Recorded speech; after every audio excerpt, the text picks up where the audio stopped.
Have you ever wondered why life is so hard? Why there's pain, struggle, and suffering? The story begins in a perfect garden called Eden, with the first man and woman, Adam and Eve. They had everything they needed: a beautiful home and a direct relationship with God. There was just one rule: do not eat the fruit from the tree of the knowledge of good and evil. But a serpent, the most cunning of all creatures, enters the scene. He approaches Eve and plants a seed of doubt. Did God really say you can't eat from any tree in the garden? He asks, twisting God's words. Eve corrects him, explaining they can eat from any tree except that one, because if they do, they will die. The serpent's reply is a classic lie, one that still echoes today: you won't die.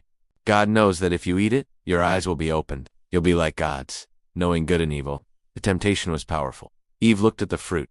It was good for food, beautiful to look at, and it promised wisdom. The desire became too strong. She took a bite, and then gave some to Adam, who was with her, and he ate too. In that moment, everything changed. Their eyes were opened, not to godlike wisdom, but to their own vulnerability. They realized they were naked and felt shame for the first time. They quickly sewed fig leaves together to cover themselves. Later, as God walked through the garden in the cool of the day, Adam and Eve hid. They were afraid. God called out, "Adam, where are you?" Adam's reply was telling: "I heard you in the garden, and I was afraid because I was naked, so I hid." God's question cut straight to the heart of the matter. Who told you that you were naked? Have you eaten from the tree I commanded you not to eat from? And here comes the blame game, something we all know too well. Adam points the finger at Eve. The woman you put here with me, she gave me some fruit from the tree, and I ate it. Then God turns to Eve. What have you done?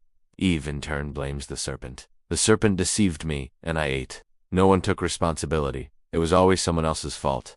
The consequences were immediate and severe. God first cursed the serpent, condemning it to crawl on its belly and creating lasting hostility between it and humanity. Then, he turned to Eve, explaining that she would experience pain in childbirth and a complex relationship dynamic with her husband. And for Adam, because he listened to his wife instead of God, the ground itself was cursed. Work would no longer be a simple joy but a difficult toil. He would have to sweat and struggle for food from a land that would now produce thorns and thistles. And finally, the ultimate consequence: mortality. For dust you are, and to dust you will return. Despite their disobedience, God showed a glimmer of mercy. He saw their flimsy fig leaf coverings and made them more durable clothes from animal skins. This was the first sacrifice, a covering for their shame. But their time in paradise was over. They had chosen knowledge of good and evil over innocent obedience, and the garden was no longer their home. To prevent them from eating from the tree of life and living forever in their fallen state, God banished them from Eden. He placed powerful angelic beings, cherubim, and a flaming sword at the entrance to guard the way back. This ancient story explains so much about our world: the origin of shame, fear, blame, suffering, hard labor, and death. It's the story of how a perfect world was broken by one act of disobedience, fueled by doubt and desire. It highlights our human tendency to shift blame and avoid responsibility. But it also shows God's immediate response of both justice and mercy. This isn't just an old tale.